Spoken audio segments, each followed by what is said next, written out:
You might think it's just fast food, quick, cheap, and harmless. But what if your next combo meal came with a side of mold mystery meat or bacteria strong enough to send you straight to the ER? In the last 10 years alone, more than 6,000 fast food restaurants across the United States have failed critical health inspections. These aren't rare mishaps. We're talking about spoiled meat, served daily sauces left out for hours, and kitchens so chaotic, raw, and cooked foods routinely touch the same surfaces. Some chains even reuse fryer oil for days, allowing toxins to build with every batch. And that smiling cashier, they might be serving you food dropped on the floor just moments ago. For older Americans especially, those with health issues or weakened immune systems, this isn't just unpleasant, it's dangerous. Which chains are the worst offenders? And why does fast food, especially seafood, keep ending up at the center of so many food safety disasters? Stay tuned, because today we're exposing 10 fast food chains that are by far the worst in the country. This is the Downturn Report, where the truth gets personal. Number 1. Chuck E. Cheese. At first glance, Chuck E. Cheese might seem like a harmless throwback. Flashing lights, laughing kids, arcade sounds bouncing off every wall. If you're on a road trip with grandkids or just trying to keep them entertained for an afternoon, it can feel like an easy option pizza games and a few hours of distraction. But once you peel back the flashing lights and birthday songs, what you find is a kitchen environment so outdated, so poorly maintained, it poses serious risks, especially to older Americans with health concerns. The unsettling truth: former employees have come forward with confessions that would make any responsible adult think twice. Pizza at Chuck E. Cheese isn't always made fresh to order. In fact, it's commonly prepared in large batches, left sitting under heat lamps for hours. Even more troubling, multiple insiders say leftover slices, yes, uneaten, sometimes partially consumed pieces are collected, reshaped, and reheated to form a new pizza. That slice of pepperoni may have already sat on another customer's plate before landing on yours. And it gets worse. The same workers tasked with wiping down germ-ridden arcade machines are often seen walking into the kitchen without washing their hands. During rush hours, some employees reportedly wash dishes in the same sink used to clean the mop, meaning your fork could have been rinsed next to dirty floor water. The crossover between entertainment and food handling at Chuck E. Cheese blurs dangerously, creating an environment where cross-contamination isn't just possible, it's likely. Then there's the matter of location. Kitchens are often just steps away from chaotic, unsanitary play areas. Kids cough, sneeze, and drop half-eaten food on the floor, and in many locations, the air circulates freely between play zones and food prep stations. That means the same air swirling around plastic ball pits and sticky hands is also floating into your pasta sauce and over your pizza crust. The truth is, food is not the priority at Chuck E. Cheese. Their profits come from arcade tokens, party packages, and branded merchandise. The kitchen exists only to keep parents and grandparents from leaving. That means the food is cheap, rushed, and loaded with preservatives. The dough is frozen. The sauce is heavy with corn syrup. The cheese is a chemical-laden blend designed to melt evenly, not taste fresh. For older adults, especially those monitoring sodium cholesterol or immune health, this is a minefield. Chuck E. Cheese may offer a day of family fun, but the cost could be your well-being. What's really on your plate isn't nostalgia, it's neglect. And the only thing that feels genuine after the meal is regret. Number 2. Red Lobster. Red Lobster wants you to believe you're getting a refined coastal dining experience, something just a step above fast food, yet not as formal or pricey as fine dining. The name conjures images of lobster tails gently steaming beside fluffy cheddar biscuits, with sea-inspired decor and crisp white plates. But if you think you're indulging in fresh, responsibly prepared seafood, think again. For many older Americans who are monitoring heart conditions, sodium levels, or food sensitivity, Red Lobster might just be one of the worst places to sit down for a safe lunch. Let's begin with the core issue, the seafood itself. While the menu brags about wild-caught shrimp and North Atlantic lobster, the reality is far less glamorous. Much of what's served comes frozen, sometimes flash frozen across the globe, and is then shipped in mass quantities to warehouses before finally making its way to a local Red Lobster. According to multiple former employees, even the so-called star items like lobster tails often arrive already cooked, loaded with preservatives, and are simply reheated when ordered. The result: you're not getting the tender, buttery taste of fresh lobster. You're getting rubbery texture, artificial flavor, and a salty aftertaste masked in butter. As one former cook put it, you could get better seafood out of a grocery store freezer aisle. And let's talk about those Cheddar Bay biscuits. Beloved by many, sure, but each bite packs a sodium bomb that many doctors would advise against, especially for those managing hypertension. Behind the scenes, it's even more alarming. Kitchen staff have admitted to reheating leftover biscuits from the day before in microwaves during busy hours. That flaky, warm biscuit you're enjoying, it might have been sitting in a cold bin overnight and zapped 30 seconds before landing on your plate. This reliance on speed over freshness isn't limited to biscuits. It's a chain-wide pattern. Health inspections from various states have revealed some serious red flags. Shellfish stored above safe temperatures, expired condiments still in use, and food prep areas that failed basic cleanliness standards. One particularly disturbing report from the Midwest described a customer finding a dead fly in her cocktail sauce before even taking her first bite. When reported to the manager, the reaction wasn't shock or concern. It was indifference. A replacement dish was offered, but no apology. Just another day at Red Lobster. Then there's the nutritional aspect. The popular Ultimate Feast entree, for example, clocks in at over 2,500 milligrams of sodium, well beyond the daily recommended limit for any adult, let alone those with cardiovascular conditions. And that's before the biscuit salad dressings or beverages. For aging Americans, especially those trying to avoid unnecessary hospital visits, this kind of sodium overload is a silent threat. Red Lobster might market itself as an affordable slice of upscale dining, but it's little more than reheated bulk seafood in a polished disguise. The food may look elegant, but the process behind it is anything but.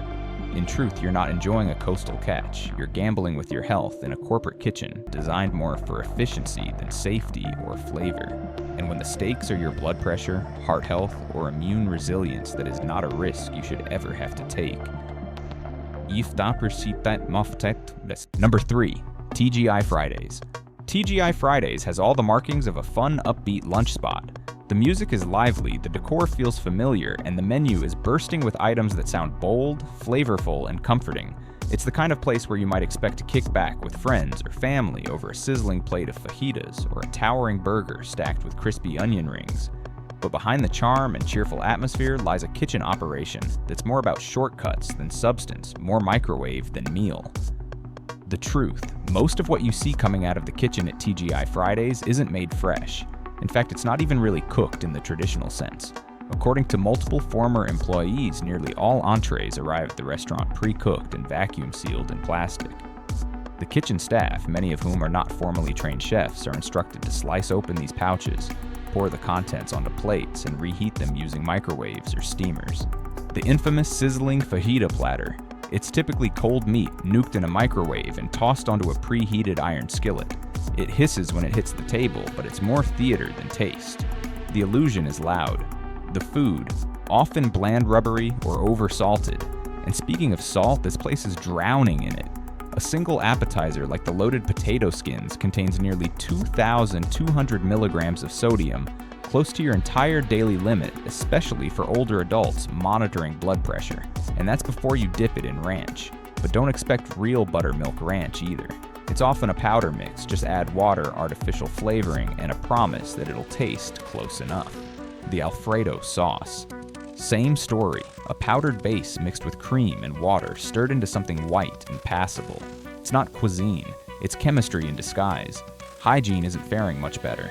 Countless customer reviews and first-hand accounts describe sticky tables, bathrooms with overflowing trash, and drink glasses that come out with visible smudges or even lipstick marks still on the rim. These are not one-time oversights. They're signs of systemic neglect. With constant staff turnover and a fast-paced lunch rush, training often falls short. And when workers are stretched thin, the first corners cut are usually the ones you can't see proper hand washing. Clean utensils, safe food storage. Perhaps the most disturbing account came from an anonymous Reddit user claiming to be a former bartender. They alleged that during peak hours, when supplies ran low straws and stirrers were rinsed and reused. For anyone, that's disgusting. But for older diners who may have weakened immune systems, it's downright dangerous. Cross-contamination in a rushed, careless kitchen is not just possible, it's practically guaranteed. TGI Fridays has tried to stay trendy with sleek digital menus, craft cocktails, and new appetizers. But all the tech in the world can't cover up the cracks in the foundation. At its core, this is a restaurant built on convenience, not care. It's built to simulate flavor, not create it. And when your health is on the line, especially in your later years, it's not a gamble worth making for a bite that tastes like it came out of a pouch. Number 4, Quiznos. There was a time when Quiznos toasted sandwiches felt like the future: crispy edges, warm centers, and bold sauces layered between artisan-style bread. It promised more than a cold sub. It promised comfort flavor and something that felt just a bit more crafted than its rivals. But what once looked like the next big thing in fast food has quietly unraveled into a cautionary tale. If you come across a Quiznos today, you're not stumbling onto a hidden treasure. You're walking straight into a food safety red flag waving in plain sight. Quiznos didn't collapse solely because of competition or business mismanagement. Its downfall runs deeper down into the very ingredients and preparation methods that once defined it. The signature toasting ovens that gave Quiznos its edge, many of them are now rusting relics, poorly maintained and rarely cleaned. Former employees report that these conveyor ovens are almost never scrubbed between orders. The result: your turkey sandwich might carry traces of someone's meatball sub, tuna melt, or something far worse. Every slice of cheese and layer of meat is toasted atop whatever came before it. It's not just sloppy, it's dangerous, especially for anyone with allergies or food sensitivities. And the sauces. Those zesty spreads and creamy dressings that used to be the brand's signature touch. They often sit out in squeeze bottles at room temperature for hours on end. Not in a fridge, not rotated, just left there shift after shift to be reused until the bottle runs dry. During hotter months, that's not just unappetizing, it's a breeding ground for bacteria. But the most alarming part is the complete breakdown in freshness. Quiznos no longer chops, preps, or slices much of anything on site. The meats come pre-packed in salty, chemical-laced brine to give them artificial color and shelf life. Vegetables, including tomatoes and lettuce, arrive in vacuum-sealed bags. They're often days old. One former manager admitted online that if a sandwich sat out too long during a slow day, it would be reheated and sold again, calling it disturbingly the art of second chances. In reality, it's more like gambling with leftovers. The deterioration of the brand has left remaining locations in a state of neglect. With shrinking revenue and little corporate support, franchisees are forced to cut costs in critical areas. Equipment goes unrepaired. Food safety is overlooked. Basic cleaning is skipped. One employee recounted how their meat slicer was so dull it shredded meat into mush. Instead of replacing it, they stopped using it altogether. If the toasting oven failed, sandwiches were served cold. If the walk-in cooler broke down, they used ice chests. Today, Quiznos is a hollow echo of its former promise. It might still wear the same logo, but the quality and safety inside the walls no longer match the branding. When a restaurant chain disappears from most cities, it rarely means it's being missed.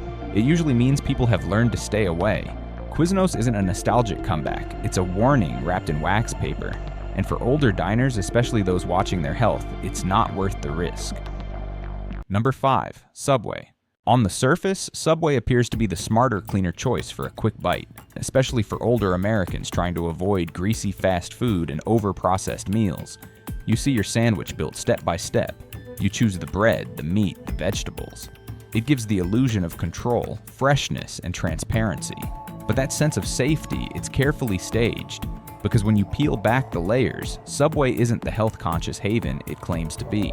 It's a factory line dressed up as a deli, and for vulnerable customers, that illusion can be downright dangerous. Let's begin with the bread, the very foundation of every Subway sandwich. In the year 2020, an Irish court declared that Subway's bread contained so much sugar it legally couldn't even be classified as bread. That's not a small technicality. What you're biting into may look like a hearty whole wheat roll, but chemically it's more like a sweet, spongy cake. And that signature fresh bread smell that hits you the moment you walk in the door. It's not from real baking. It's a manufactured scent released through air vents designed to trick your senses. In many stores, ovens are cold and empty, but your nose has already been convinced. Then there's the produce, which looks crisp and clean in the bins behind the counter. But those sliced cucumbers, shredded lettuce, and cherry tomatoes don't come from a prep station in the back. They're trucked in from large processing centers, often cut and bagged days before reaching the store. The lettuce is pre-shredded, chemically treated to look green long past its natural freshness. Tomatoes and cucumbers are stored in open plastic bins that sit unrefrigerated far too long, especially during lunch rushes. That's exactly the temperature range where bacteria love to grow. Now let's talk about the meat. What you see as turkey breast is actually pressed turkey scraps glued together into loaf form. The ham is injected with water dyes and binders. The chicken comes pre-cooked, soaked in sodium-heavy marinades, then cut into strips. And the meatballs frozen off-site and dumped into warming trays. But nothing rattled customers more than a lab test in the year 2021 that found Subway's tuna sandwich had no detectable tuna DNA. Not less tuna, none. That raises a terrifying question: what exactly are people eating? Cross-contamination is another lurking issue. Subway's assembly line system moves fast, and workers often reuse the same gloves across different ingredients. That means that oil from someone's jalapenos can end up in your turkey sandwich. If the person ahead of you ordered a seafood sub and you're allergic to shellfish, you could be at serious risk and never even know it. Shared knives, shared gloves, and shared bins can silently turn a healthy lunch into an emergency room visit. Subway has made efforts to rebrand itself with grain bowls, wraps, and new sauces, but the foundation hasn't changed. It's still a system built on mass-produced ingredients, low-cost shortcuts, and food handling practices that fall far below the image they project. For older adults managing diabetes, high blood pressure, or weakened immune systems, this is not a harmless choice, it's a risk. What Subway calls fresh is often just a slogan. What's really behind that sneeze guard is an assembly line of compromises. And when your health is on the line, you deserve more than marketing tricks. You deserve real food prepared with real care. Number 6. Long John Silver's. Long John Silver's is one of those fast food chains that feels like it slipped through the cracks of modern dining. You rarely hear anyone mention it. You almost never see commercials. And if you spot one of their restaurants on a roadside, your first thought might be, wait, they're still open. But while Long John Silver's may still cling to life in a handful of towns, what's happening behind the fryer isn't charming, nostalgic, or even remotely safe, especially for older Americans who need to be cautious about what goes into their bodies. Let's start with the iconic batter. That golden, crispy layer that's supposed to wrap your fish in comfort. It's not made fresh for every order. Former employees have made it painfully clear the same bowl of batter is used again and again throughout the day. By lunchtime, that mixture has already been soaked in dozens of fish orders. By dinner time, it's full of grease crumbs residue and the broken down remains of breakfast. Eventually, it turns into a thick, gluey sludge. You're not getting crisp, you're getting coagulated leftovers fried one more time for luck. But the fryer oil. That's where the real danger hides. At many locations, the oil is rarely changed during the day. Some ex-employees admitted the same oil was used not just for hours, but for days, even weeks. That means your fish is dunked into the same bubbling pot that's already seen chicken tenders, shrimp fries, and hush puppies pass through it over and over. Every food leaves behind microscopic debris, seasoning, and moisture. Over time, these break down into harmful compounds like acrylamide and oxidized fats, things no one, let alone an older adult, should be consuming. Your food might come out golden, but it's carrying a chemical memory of every meal that came before it. The fish itself, not fresh, not even close.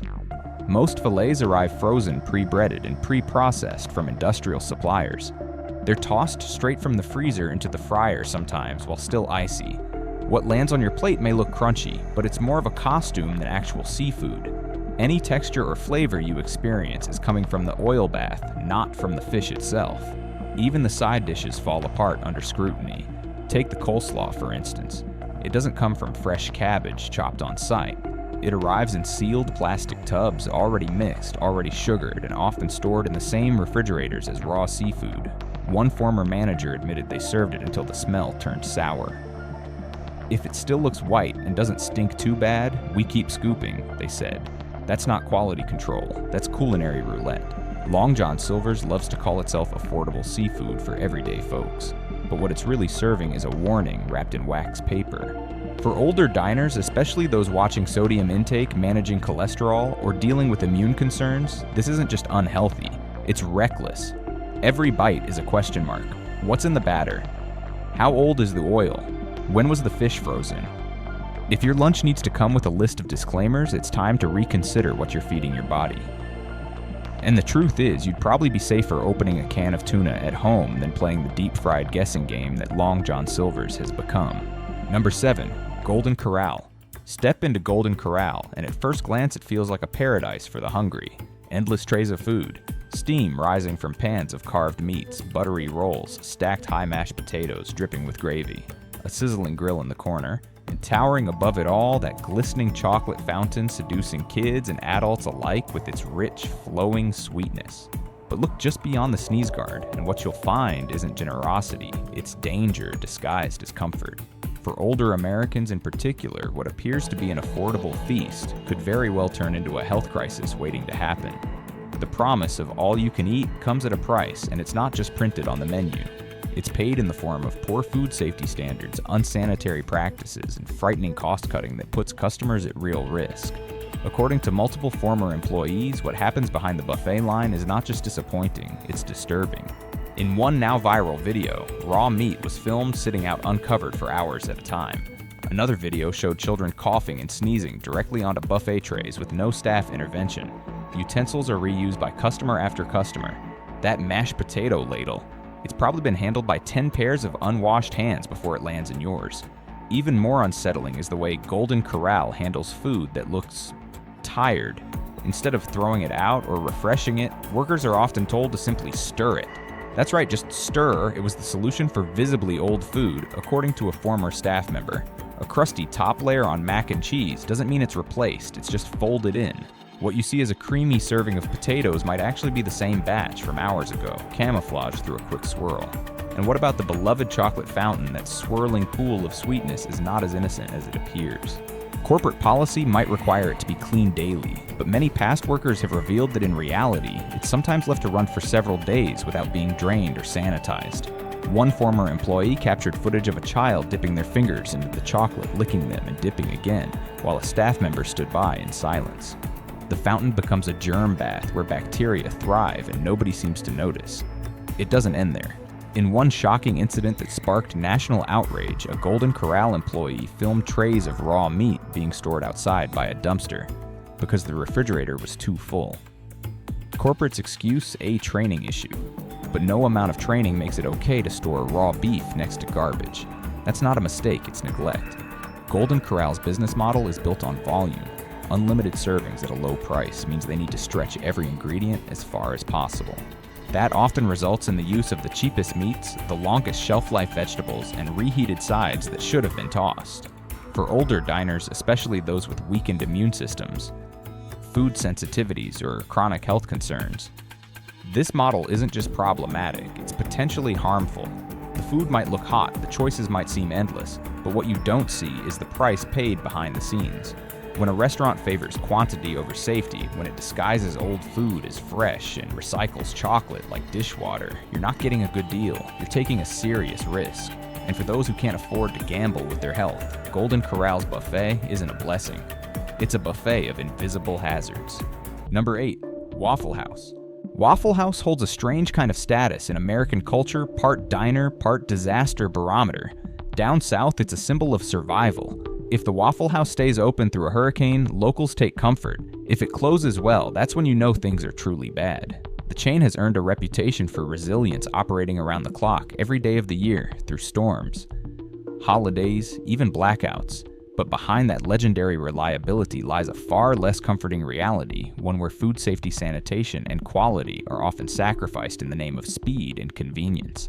On the surface, Waffle House feels simple and honest. You walk in, grab a booth, and watch your meal being made just feet from where you sit. There's something cozy about seeing eggs crack and bacon sizzle right in front of you. But that same open grill, the one doing all the sizzling, might be preparing steak hash browns, sausage, and toast all at once without a proper cleaning between orders. One former cook, when asked about the lack of sanitation, shrugged and said, "It's all flavor, baby." And that may sound charming at first until you realize that flavor comes from a buildup of grease residue and whatever was cooked right before your food. Inside the kitchen, things are rarely calm. Waffle House thrives on chaos. There are no quiet hours. Breakfast rushes blend into lunch rushes, and the grill never stops. That kind of non-stop operation makes it nearly impossible to follow safe food handling procedures, especially when the staff is overwhelmed. Raw eggs might be stored next to pancake batter. Toasted buns might rest beside uncooked sausage, and in the heat of the moment, cooks have been known to grab ingredients with bare hands just to keep pace. Health inspectors across multiple states have flagged Waffle House locations for temperature violations, improper glove use, and general unsanitary conditions during peak service times. Produce doesn't fare much better. Those hash browns that seem fresh, they're shredded in bulk at a factory, frozen then reheated on site. The tomatoes for your BLT or breakfast plate, often pre-sliced well in advance and stored in less than ideal conditions. A former manager once admitted that if a tomato was too soft, it'd still be served unless it smelled bad. That's not freshness, that's just risk repackaged. And then there are the whispers that never seem to go away, the rumors about food being dropped on the floor and served anyway. Ask around and you'll hear the same thing. It happens.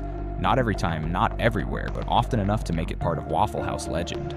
Former employees and longtime customers alike have seen it firsthand. When the restaurant is understaffed and the orders are flying and shortcuts get taken, food gets scooped up, brushed off, and plated. If you look too hard, you'll see the truth. Most people just look away and eat. But here's the deeper issue. Waffle House isn't built to be careful. It's built to never stop. It's a machine, not a restaurant, a system engineered to keep running no matter what. That's impressive in the context of storms or emergencies, but it comes at a cost. Speed takes priority, quantity wins over quality, and cleanliness, that often comes dead, last. For older Americans, especially those with health concerns or weakened immune systems, this is more than a quirky roadside stop.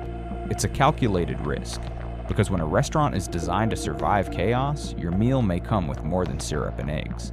It may come with bacteria cross-contamination or worse. Waffle House might never close its doors, but that doesn't mean you should walk through them blindly. All wildly popular, all hiding truths that most customers never see. From reused fryer oil and buffet germs to sugar-loaded bread and mystery meat masquerading as Asian cuisine, the warning signs are there if you're willing to look. Smart diners know that cheap and convenient meals often come with hidden costs, not just to your wallet, but to your body. So next time you reach for comfort food, ask yourself, do you really know what's in it? Because when it comes to fast food, what you don't see can absolutely harm you. If this opened your eyes, give the video a like and subscribe. There's always more beneath the surface, and the truth, it's rarely printed on the menu.